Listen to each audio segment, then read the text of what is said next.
Meeting ಮುಗಿಸ್ಕೊಂಡು ಬಂದಂಥ general secretary KC. Venugopal ಅವರು ನಾಯಕತ್ವ ಬದಲಾವಣೆಯ ಚರ್ಚೆನೇ ಆಗಿಲ್ಲ ಅನ್ನುವಂಥ ಮಾಹಿತಿಯನ್ನು ಕೊಟ್ಟರು. ಕೇವಲ ರಾಜ್ಯಸಭೆ ಪರಿಷತ್ ಚುನಾವಣೆ ಬಗ್ಗೆ ಮಾತ್ರ ನಾವು ಚರ್ಚೆಯನ್ನ ಮಾಡಿದ್ದೇವೆ, ನಾವು ಚರ್ಚೆ ಮಾಡಿದಿಷ್ಟೇ ಅಂತ ಹೇಳಿದ್ದಾರೆ.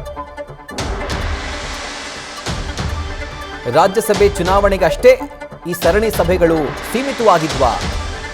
ಬೆಳಗ್ಗೆಯಿಂದ ಸಂಜೆವರೆಗೂ ಇಷ್ಟೇನಾ ಚರ್ಚೆ ಆಗಿದ್ದು? ಸಿಎಂ ಜೊತೆಗೆ 3 ಸುತ್ತು, ಡಿಸಿಎಂ ಜೊತೆಗೆ 1 ಸುತ್ತು ಸಭೆಯನ್ನ ಹೈಕಮಾಂಡ್ ನಾಯಕರು ಮಾಡಿದ್ರು. ಈಗ ಕಾಂಗ್ರೆಸ್ನಲ್ಲೇ ಚರ್ಚೆ ಶುರುವಾಗಿದೆ. ಇಷ್ಟೇನಾ ಚರ್ಚೆ ಮಾಡಿದ್ದು ಅಂತ ಹೇಳಿ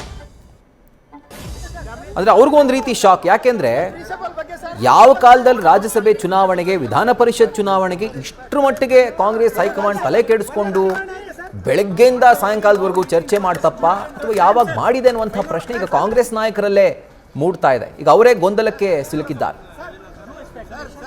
ರಾಜ್ಯಸಭಾ ಚುನಾವಣೆ, ವಿಧಾನ ಪರಿಷತ್ನ ಚುನಾವಣೆ ಇದನ್ನೇ ಚರ್ಚೆ ಮಾಡಿದ್ವಿ ಅಂತ ಕೆ.ಸಿ. ವೇಣುಗೋಪಾಲ್ ಅವರು ಹೇಳಿದ್ರು. ಅದೇನು ಜನರಲ್ ಎಲೆಕ್ಷನ್ ಆಗಿದ್ರೆ ಟಿಕೆಟ್ ಫೈನಲೈಸ್ ಮಾಡಲಿಕ್ಕೆ ಒಂದು ಕ್ಷೇತ್ರದಲ್ಲಿ ಒಂದು 5-6 ಜನ ಇದ್ದಾರೆ, 224 ಕ್ಷೇತ್ರನ ಫೈನಲೈಸ್ ಮಾಡಬೇಕು ಅಂತ ಹೇಳಿ ಇರೋದೇ 4 ಸ್ಥಾನ, ಅದರಲ್ಲಿ 3 ಕಾಂಗ್ರೆಸ್ದು. ಇವರು 3 ಸ್ಥಾನಗಳಿಗೆ ಮಾತ್ರನೇ ತಲೆ ಕೆಡಿಸ್ಕೊಳ್ಬೇಕು. ಇನ್ನುಳಿದಂತೆ 7 ವಿಧಾನ ಪರಿಷತ್ನ ಸ್ಥಾನಗಳು. ಎಷ್ಟೊತ್ತು ಬೇಕು ಚರ್ಚೆ ಮಾಡೋದಕ್ಕೆ? ಬೆಳಗ್ಗೆಯಿಂದ ಸಾಯಂಕಾಲದವರೆಗೂ ಇದನ್ನಷ್ಟೇ ಚರ್ಚೆ ಮಾಡೋಕೆ ಸಾಧ್ಯನಾ?